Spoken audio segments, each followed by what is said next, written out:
اقبال نے اپنی نظم شکوہ میں جو یہ شعر کہا ہے نا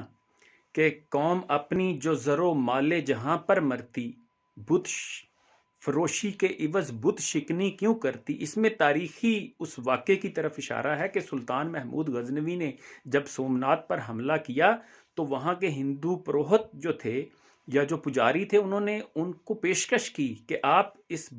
بڑے بت کو نہ توڑیں، سومنات کو ہم آپ کو سونے چاندی میں تول دیں گے۔ تو اس پر تاریخی جملہ سلطان محمود غزنوی نے کہا کہ میں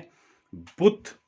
فروش ہونے کی بجائے بت شکن بننا پسند کروں گا۔ تو پھر انہوں نے اس کو توڑ دیا اور اس میں سے بھی پھر سونے چاندی کے ڈھیر نکلے۔ تو اس کی طرف اشارہ کیا ہے اقبال نے کہ اللہ سے فرماتے ہیں